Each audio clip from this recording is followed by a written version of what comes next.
Howdy gamers, Old Gamer Guy here. Welcome to another Stellaris Console Edition video. It's finally time to get started with the Iwantu Rokk, a race of lithoids. I made a prologue video for this species where I talked about their origins and their traits and what their society is like, and I will put a link to that video in the description for this one. But when you watch that video, I actually started the game, and the Iwantu Rokk were over on the right side of the galaxy, but then I realized that the Ancient Relics DLC was about to release, and so I decided to wait. So we're starting over again, and we're in a different place in the galaxy, but it is the exact same species with the same traits. We are spiritual creatures, and our leader is a high priest. Our next leader has already been chosen, which is good because I don't like dealing with all that business. But our science ship is exploring. We have already found a potential colony world, and in that same system we have discovered artifacts from an ancient alien civilization of machines. They called themselves the Cybrex, and they had a collective consciousness, and apparently they decided to wipe out all sapient organic life in the galaxy for reasons unknown. So we got a minor artifact, which I assume is part of the Ancient Relics DLC.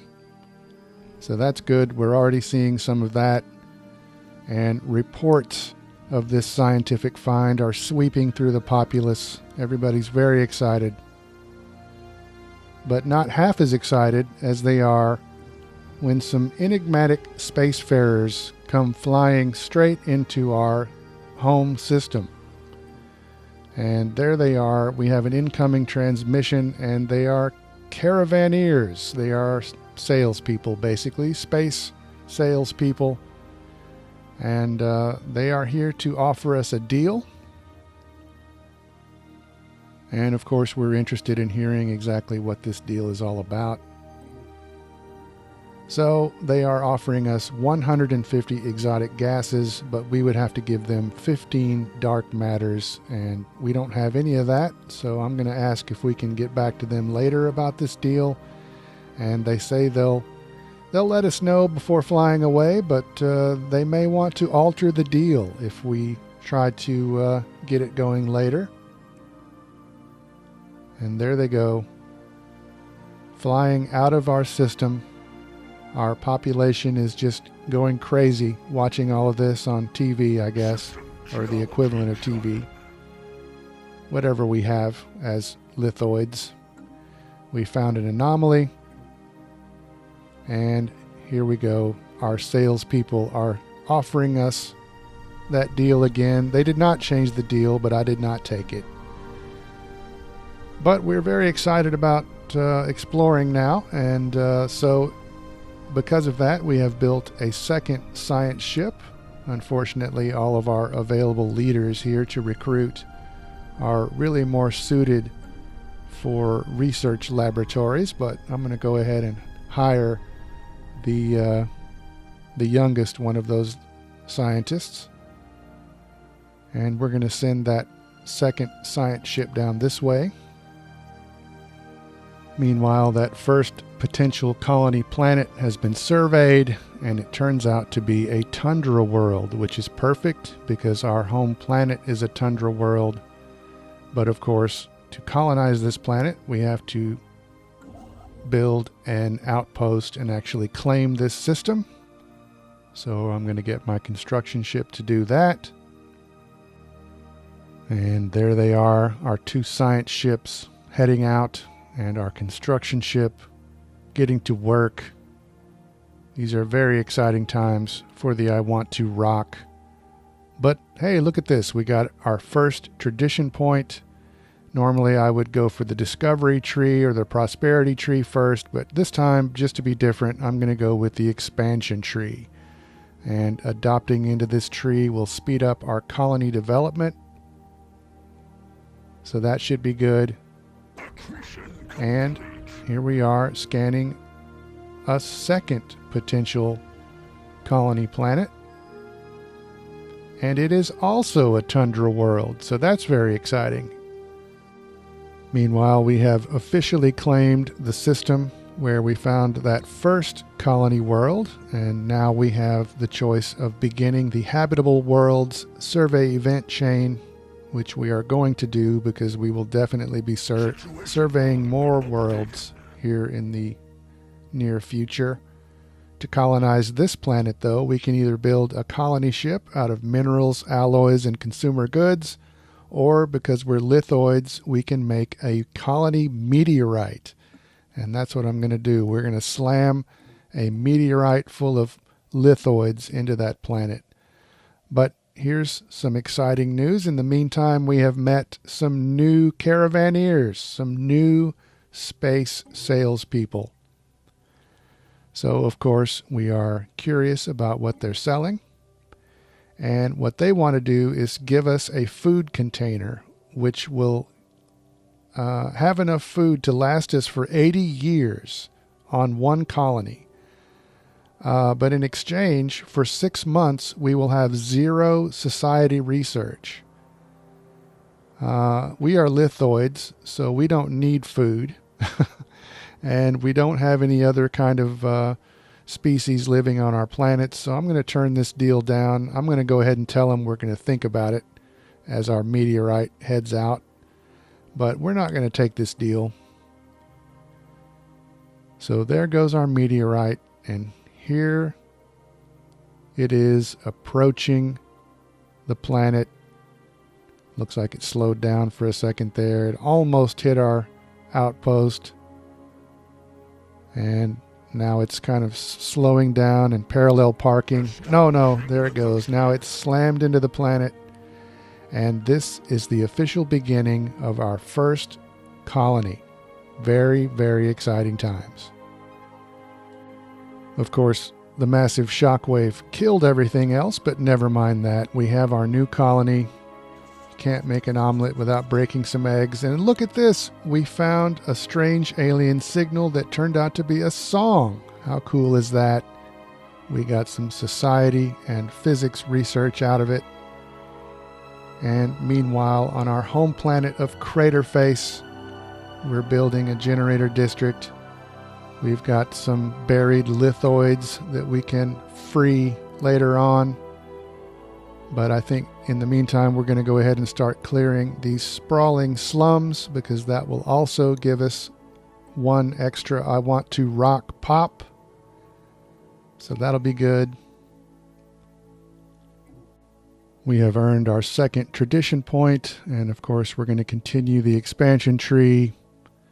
I could lower starbase influence cost, but colonization fever would give us an additional pop when we start a new colony, so I think that'll be good.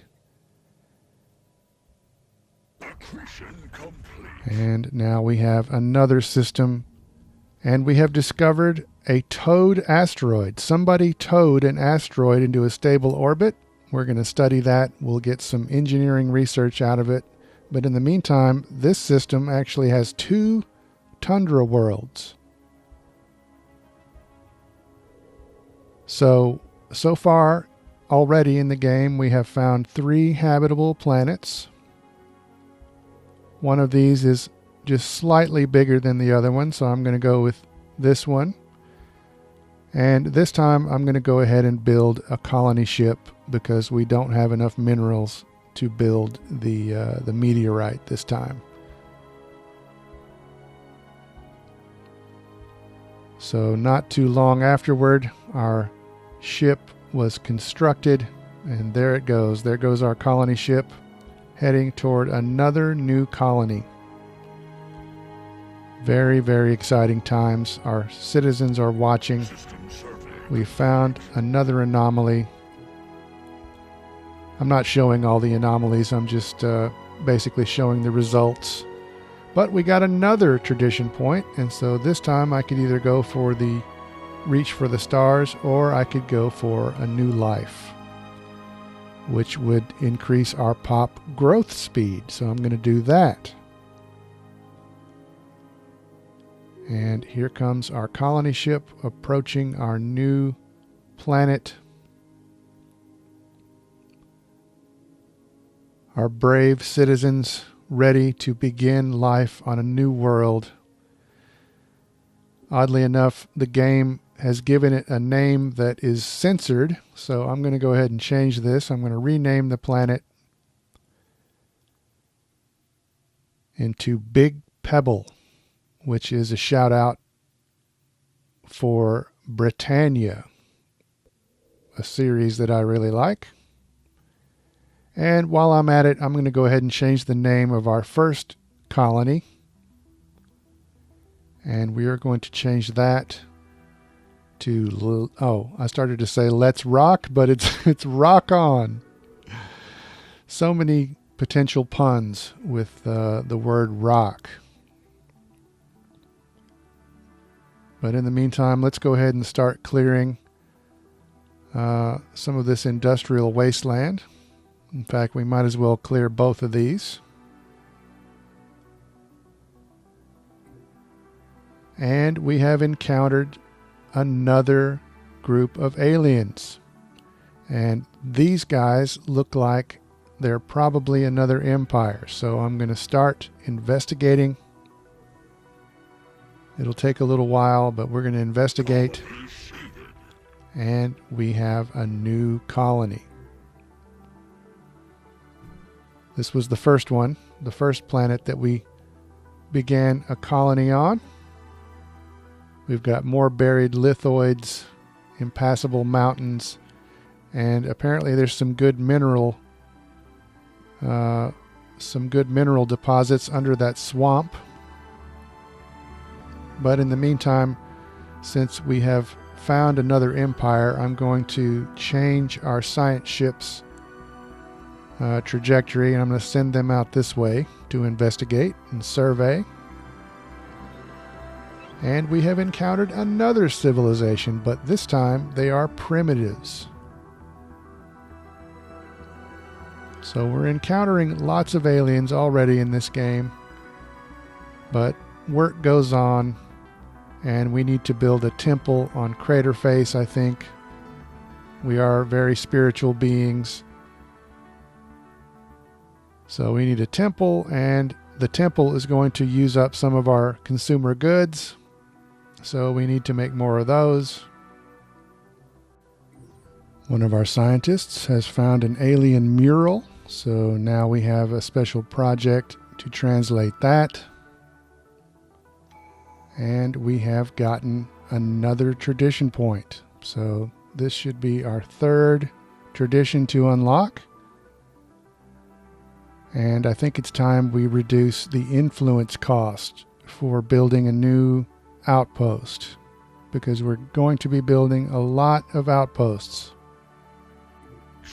Meanwhile, the alien mural has been translated, and it turns out to be a technical library of sorts. And so there is now added research for this planet. We can build a research station in orbit, and we can get extra society research, engineering research, and physics research.